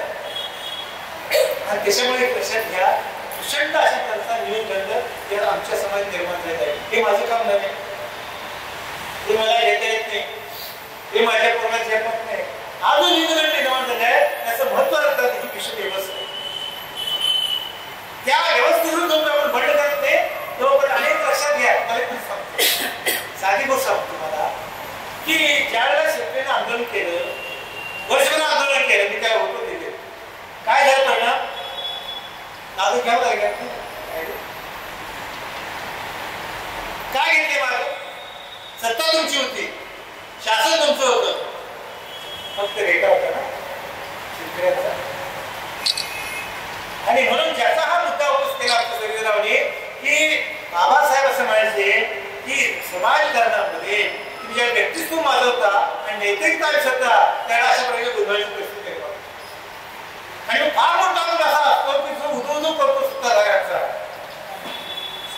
साधं उदाहरण तुम्हाला सांगतो की 2019च्या पूर्वी महाराष्ट्रामध्ये वैचारिक कुठला लढा होता? वैचारिक सांगा मला. आज 2020 मध्ये तो वैचारिक लढा कुठे गेलेला आहे. म्हणजे जे हिंदुत्ववादी नव्हते ते आता कट्टर हिंदुत्व झाले आणि जे आता कट्टर हिंदू झाले ते आता म्हणजे मला ते आठवते आमच्या कुठेतरी कोल्हापूर एका कार्यक्रमात होती त्याला एका मित्र उल्लेख केला होता की कोल्हापूर जिल्ह्यामध्ये भाजप हातच्याला राहणार तुझा भाजप मला समजत नाही की ज्याच्या आधारे तुम्ही वैचारिक भूमिका मांडता ती वैचारिक म्हणजे एका दिवसात विसरता. त्याला जाब विचारणं मतदारच पाहिजे. त्याला जाब कोण विचारणार? तुम्ही नेहमीच ना बाबांनी म्हणजे एक विचारांचं फार मोठं वाक्य आहे की या सगळ्या परिवर्तनाचा आधार हा सामान्य माणूसच असतो. आढळून ते परिवर्तन काही एसी मध्ये बसलेला पण मोठा माणूस आहे ते परिवर्तन आहे. परिवर्तनाला करतो. आणि माझा अनुभव आहे, 40 वर्षाचा अनुभव आहे. ज्यावेळेला मी लसणची लढाई केली त्याच आम्हाला काही मिळालं. मी मला सांगा, नामांतराला लढल्यानंतर महाराष्ट्रामध्ये लढे वगैरे का शेतकऱ्यांचे प्रश्न नव्हते, दलितांचे अत्याचार नव्हते. शेतकऱ्यांना आम्ही परवा त्या शेतीच्या सगळे आणि शेतकऱ्यांचा प्रश्न तुम्ही म्हणता, त्या शेतकऱ्याला तुम्ही अजून साधा हमी भाव घेत नाही, तरी सुद्धा आम्ही शेतकऱ्यांची काही करतो. मला जे चित्र दिसते ते कसं दिसते थोडंसं वेगळं असतं. आपण जोपर्यंत भूमिका स्पष्ट घेत नाही आणि फक्त इलेक्शन समोर भूमिका घेऊ नका. आमच्या साहित्यिकांनी काय झालं ते काय, म्हणजे साहित्यिक सुद्धा आमच्या ते बरेच मॅनेज केलेले असतात. दुर्दैवाचं म्हणाला साहित्यिक असायला पाहिजे आणि त्याला आणि मग त्याला जर समजा त्याला भूमिका मांडली आणि त्याला तुरुंगात जायला पाहिजे. त्याच्या भूमिकेशी सांगतो कोणी ते सांगतात. मला ते परवा एका पुण्याला गेलो होतो आणि ते बघितलं की जे निर्भय बनव म्हणजे जे काम करत ते आता काँग्रेस स्टार विचारतात. विषयच हृदयला विचारला, तुम्ही आता काँग्रेसमध्ये गेला, तुमची भूमिका काय होती? सामान्य मतदारांनी सुधार करणार. आपली एका व्यासपीठात गेल्यानंतर मतदार सुद्धा अपेक्षित करतो. भूमिका पाहिजे ना, आणि भूमिका घेताना तुम्हाला सोसावं लागतं. तर मी भूमिका घेतली चळवळीची, मला सोसावं लागतं. राजकीय अस्पृश्यता मला सोसावी लागते, कारण मला जवळच करत आला की डेंजर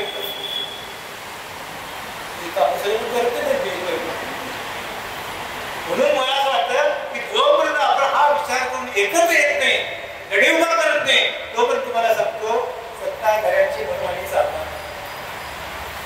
आपण भाषण केला की असं आहे ते कसं आहे, सगळ्या ऍक्टिव्हिटी सुद्धा म्हटलं ना नैतिकतेचं, तरी म्हटलं शिक्षण धोरण शहाची न जरी वेळ झाली असणार तरी ही जी चर्चा आयोजित केली एवढ्यासाठी महत्वाची आहे की आम्ही थोडंसं आता खरं काय खोटं काय, कोण आमचा खरा उमेदवार, कोण आम्हाला न्याय देऊ शकेल, कोण आमची भूमिका येईल याचं परीक्षण, याचं चिंतन. आणि याच्यासाठी तुम्हाला सांगतो की प्रबोधनाची गरज हा सुद्धा बाबासाहेबांनी घटना दिली. ठीक आहे, मी त्यांनी प्रश्न विचारला, मला माझ्या फार ते विचारायचे आणि ते म्हणाले सर तुम्ही आता व्यासपीठ अरे मी त्यांना एक प्रश्न विचारला, म्हणजे ज्या बाबासाहेबांना सुद्धा म्हटलं तुम्ही पक्षी दृष्टिकोनातून पराभूत केलं, मी कशी तुम्हाला सांगतो तुमचे अक्षय कार्यकर्ते, एखादा चांगला हुशार तज्ञ माणूस हा राजकीय पक्षांचा अर्थ नाही, बरोबर? त्यांना भाडेवर चालतात, त्यांना पेडवर चालतात. आणि 20 वर्ष परिस्थिती जर चांगली होती ना, 20-30 वर्षापूर्वी त्याला एक 1960-70चा काळ मी चळवळ करत होतो, त्या नेते लोकांवर पोहोचत होते. आता ते घरी मिळतात, आता काय करतात ते तुम्हाला घरी धरतात, ती कुठे जाते घे, ती कुठे जाणार आहे. आणि घरी धरणं माताना हा सगळ्यात मोठा आजचा राजकीय विरोधात शाप आहे. मला सुद्धा घरी धरत कुठे जाते, तिच्या कोण जाणार आहे, तिची भाषण ऐकते म्हणजे घरात गेलो म्हणून एक लक्षात घ्या की या चिंतनातून कशी आणि गेला ना किंवा तुमच्या भूमिका 8 दिवसाला बदलू नका. जर सोसायटीला सोसायटी आहे कसं आहे की माझा पुढचा काय उद्देश काय, माझा पुढचा हेतू काय. आणि म्हणून जर शाळेत सुद्धा म्हणत असेल की बाबा या 5 दिवसात आमची विचारवंतांची बैठक आहे की याच्यातून काहीतरी आपण ठोस निर्णय घ्यावा. मी एवढं सांगितलं तुम्हाला की या सगळ्या परिस्थितीचा आपण विचार निर्णय काय घेता. आणि मी त्या ह्याच्यामध्ये दिलेलं आहे की शेवटी प्रत्येकाच्या सत्सद्विवेक बुद्धीवर हा माझा विश्वास आहे. तुमचा बुद्धी जर तुमची भ्रामकच केली असेल तर तुम्ही बुद्धीचा सुद्धा विचार करत नाही. मी कधी विचार करणार, मला स्वातंत्र्य सुद्धा करणार, मला जर गुलाम बनवायचं या व्यवस्थेनं तर मी काय विचार करणार, माझ्या विचाराला साथ कोण देणार, प्रतिसाद कोण देणार.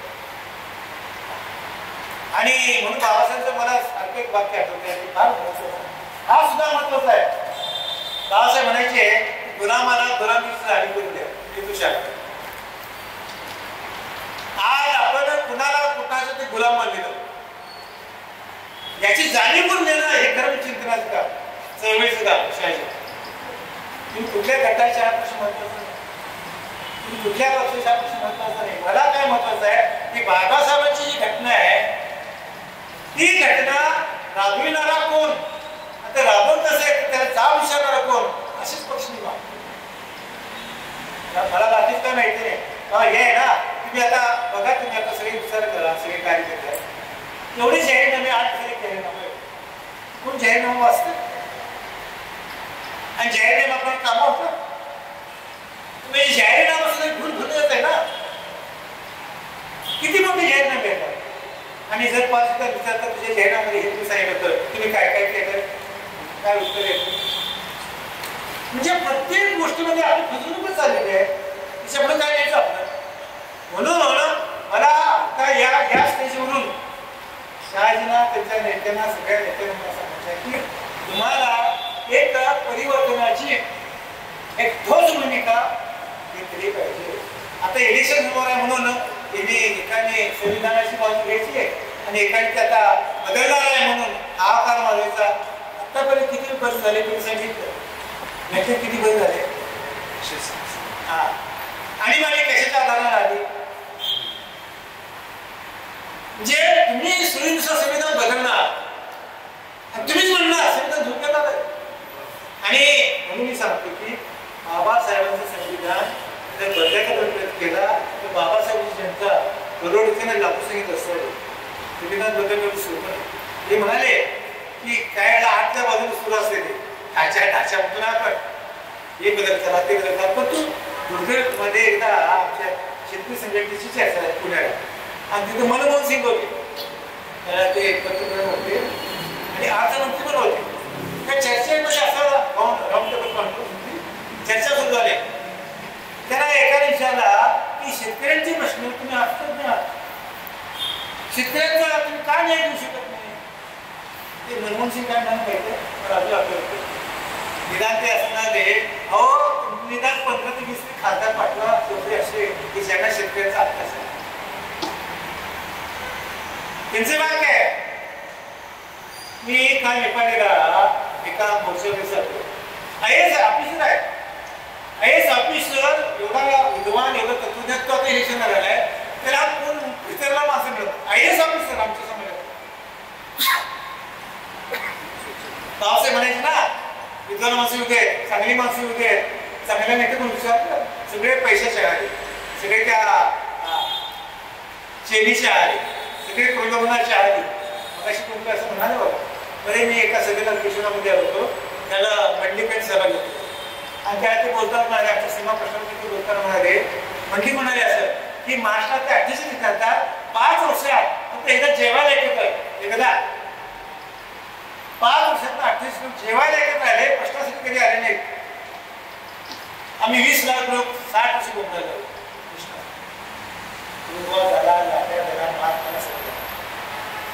प्रतिनिधी सुद्धा आपले गेंड्याच्या कातडीचे असतील, कुणाकडे जातात आणि त्याला माहिती आहे ना ज्याच्यात प्रचंड पैसा आहे तो निवडून येऊ शकतो, ज्याच्याकडे कारखाने आहेत तो निवडून येऊ शकतो. तुला काय शाळेचं चालणार आहे का शाळेचं चालणार आहे, माझं चालणार काय काय मला गांधीवाडी एकटा भेटला. गांधीवाडी तू मला सर म्हणाला तुला आमदार व्हायचं आहे का म्हटलं. तुम्ही असं काय नाही, ज्याकडे 2 कोटी असतील तर पक्षाला ते आमदार होईल अशी बात. म्हणजे आता 50-60 वर्षानंतर सामान्य कार्यकर्त्याची उपेक्षा आहे. लक्षात घ्या तुम्ही. प्राध्यापक पेशंट आमच्या संख्येनं, विद्वान पेशंट आहेत, वकील पेशंट आहेत, परंतु त्या सगळ्यांना हा समाजामध्ये समाजभान म्हणून किती वास्तव आहे, किती महत्व आहे, किती त्यांच्याकडे आपण समाजाचा धुरी म्हणून पाहतो काय सगळं. मग आपण आकडे बघतो एवढे कोटी त्याला देशाच्या बाहेर लागले, एवढ्याला आपण हे दिलं, एवढ्या आपण ते दिलं, एवढं आपण पाणी दिलं, क्या दिलं असं. लक्षात घ्या की अनुदानावर चाललेली संस्कृती ही माणसाला लाचार करते. कर्नाटकाने विरोध केला, मोर्चा काढला. म्हणजे मागच्या काय सरकार काय केलं माहिती आहे, आमच्या स्त्रियांना मंगळसूत्र देण्यात सुद्धा त्यांनी उपक्रम राबवला. किती लाजाची तुम्ही सहभागी सुद्धा विकत घ्या ना तुमच्या सत्तेसाठी. त्याला विरोध तुम्ही मोर्चा काढा, 10,000चा मोर्चा काढला. म्हणजे अनुदान द्यायचं आणि लोकांना लाचार म्हणायचं ही जर आपली आजची व्यवस्था असेल तर तुम्हाला सांगतो घटना आहे ती कराई घटनेचा आशय मुक्त होते. घटना फार मोठी आहे, घटना चांगली आहे. आणि घटना का चांगली आहे हे 26 नोव्हेंबर 49 भाषण बाबासाहेबांचं भाषण, हे भाषण वाचलं तर आम्हाला समजेल घटना किती मोठी आहे, किती श्रेष्ठ. आणि आपण आता सुद्धा म्हणतो, सगळे राजकीय नेते म्हणतात काय जगात सगळ्यात श्रेष्ठ आमची लोकशाही आहे. तर आमची घटना आहे. आमच्या आता सुद्धा पंतप्रधान घटनेवर माता ठेवून पार्लमेंटमध्ये प्रवेश करतात. बघताय ना तुम्ही, घटना आहे श्रेष्ठ. त्या घटनेची आणि मग बाबासाहेब म्हणायचे ना प्राध्यापक असं म्हणाला की घटना चांगली आहे हो, नागोनाने नालायक असं त्या नालायकांना जाब कोण विसरणार, हा लोक असू दे. माझं काय म्हणणं आहे, चळवळीतली संख्या मी महत्वाची मानत नाही, चळवळ महत्वाची मानत. आणि परिवर्तनासाठी प्रयत्नासाठी रस्त्यावरची नाही आज फार आवश्यक झाले. आणि बघा 80 नंतर या सगळ्या लढ्या संपलेल्याच आहेत. 80 नंतर कुठे आहेत आता आमच्या कोण सांगतो 3 पिढ्या आमच्या कर्नाटक सीमा प्रश्नाच्या काळात. आता आज येणार तर 1% आपल्याला घरावर आमचे विद्यार्थी 3 पिढ्या 50 परत तुरुंगात मेली. 50 मेली तुरुंगात मेले. हे लाज वाटत, लाजा वाटत. आणि मग आम्ही तरी चळवळ करायची किती. जर तुमचा पाठिंबा आम्हाला मिळत असेल, लोक रस्त्यावर येणार नसतील तर बदल होणार कसा आहे. बदलासाठी लोकांचं प्रबोधन आणि रस्त्यावरची लढाई आवश्यक. आणि मी तुम्हाला सांगतो या स्थितीवर सांगतो, जर समजा लोक या पद्धतीने संघटित झाले तर कुणातली जगातली शक्ती या देशाचं संविधान बदलू शकत नाही. आणि तुम्हाला तुम्हाला आणीबाणी लागली. इंदिराजींची काय अवस्था झाली, आणीबाणीनंतर काय सांगावं लागलं नाही, जगानं देशाने ठरवलं सत्ता होती का. बाबासाहेबांच्यावर बाबासाहेबांच्या घटनेवर आमचं एवढं नितांत प्रेम आहे. कोणी जर ते बदलायचा प्रयत्न केला तरी सत्ता शिल्लक राहणार. आता कोण एक पार्टी म्हणते आता आपण तो कर्नाटकाचा पात्र अटकळ आहे ते म्हणते 400 खासदार आमच्या घटना बघितला आणि त्याचं तर उत्तर दिलं तिचा वरचा बाप आला आपली. मग त्याचं तुम्ही भांडवल करू नका. माझं म्हणणं काय, या आधी ऑन द स्पॉट अगदी पहिलीचा मुद्दा आहे, 7 मेला इलेक्शन आहे आणि तुम्ही 4 मेला हा मुद्दा करायला लागलाय. आता का तरी संपला होता. कुठे होते परिवर्तनवादी, कुठे होते साहित्यिक. आणि सगळ्यात मला वाईट वाटते साहित्यिकच जर कोणाची गुलामगिरी करणार असतील, विचारवंत जर विक्री जाणार असतील तर काय होणार. बाबासाहेब विक्री काय दारिद्र्य सहन करावं लागेल त्यांना, काय सहन करणार. विचारवंत हा कधी विकला जात नाही, विचारांना कधी गुलाम होत नाही. आणि विचाराची लढाई विचारच करायला लागते. आणि तुम्ही जर विचार पुढे आला तर तुम्हाला समर्थन मिळतं. म्हणून मी आता या विषयावर जाहीर करतो सांगतो की घटना बदलण्याची बापाला शक्य नाही. आणि जर बदलायचा कोणाला विचार असेल, या देशातली लाखोनी करोडो जनता असणारी त्याला जाऊ आता तुम्ही म्हणाल आतून चालले प्रयत्न. याचं कारण की आमच्या संस्कृतीमध्ये गेलेली आपली प्रकृती आहे ते झोपा काढतात. त्याला सुद्धा आता शिक्षणाबद्दलचा त्यांनी सांगितलं की शिक्षणाबद्दलचा तुम्ही सांगा जो मसुदा आहे त्या नवीन शैक्षणिक धोरणासंबंधित मला वाटते 10 वर्षापर्यंत परिश्रम घेतात. निदान माझी काय अशी अपेक्षा होती की निदान शिक्षकांनी तरी असे नका की या धोरणाला विरोध करावा. राबवणारे ते आहेत ना. आमच्याकडे असं आहे जसं आपण म्हणतो की आता अलीकडे आमच्याकडे अध्यापक पण आहे, बरेच एक्सेप्ट 90% की ज्यांना सामाजिक भान.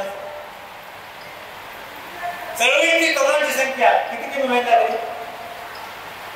हो मी बघितले लांब मार्च आमचा औरंगाबादचा 10,000 लोकांना तुरुंगामध्ये जेलमध्ये होतो. 10,000 लोक, 10,000 तुरुंगातून सुद्धा घोषणा केली. होताना रात्री होताना किती किती काय माहोल होता. परिणाम काय झाला? परिणाम झाला दानंद करावा लागला. सेलकोर रात्रीपासून निर्णय घेतला नाही. काय घेतला? म्हणून माझा तरी विश्वास मुवमेंटवर आहे, माझा विश्वास चळवळीवर आहे, आज माझा विश्वास करून कार्यकर्ते ती संख्येने किती महत्वाचा भाग नाही. ते जर समजा सर आले तर मला असं वाटतं की या पद्धतीनं जे काय आपण आता चर्चासत्र घेतो त्याचा आशय हा लोकांच्या मध्ये लोक समजून घेतील. त्या अनुषंगानं जर आपण ठरवलं शेवटी कसं आहे माहिती काय, लोकांचा जर दबाव निर्माण झाला तर राजकारते सुद्धा चुकतात. आणि आमच्या देशाच्या इतिहासामध्ये अशा अनेक उदाहरणं आहेत की ज्या ज्या लोकांनी उठाव केलेला आहे त्या ठिकाणी लोकांना पूर्ण बदलावी लागलेली आहे. अनेक उदाहरण घेतले तेव्हा संविधान बदलणार याचा विरोध केलाच पाहिजे. संविधान बदलणार म्हणून नुसतं घरात बसून अप्रोच करणं हे सुद्धा थांबवलं. दोन्ही बाबी आहेत. आम्ही संविधान बदलू देणार नाही, परंतु संविधान बदलणं ही तुमची जी भूमिका आत्ताच झालेली आहे की नाही त्याच्यासाठी सुद्धा तुमची तयारी काय आहे. आमच्याकडे काल वकिलांची परिषद झाली, काल 400 वकील होते. त्यांनी पण आज इथे ठराव केला संविधान बदलण्याचा जर असे त्याला आम्ही कुठे विरोध करू. हायकोर्टाचे विषयचे वकील आमचे सगळे 400 वकील. मी म्हटलं तुम्ही 400 वकील लिहिता, तुमची आहे का तयारी दस्तऐवजाची? सांगूया म्हटलं आपण तुमच्या मोर्चामध्ये बेळगाव जिल्ह्यात आणि सांगूया की आम्ही हे बदलू देणार. तुम्ही नुसतं कोण होऊन बारमध्ये बसणार जे तुमच्या कोर्टाच्या बाजूला.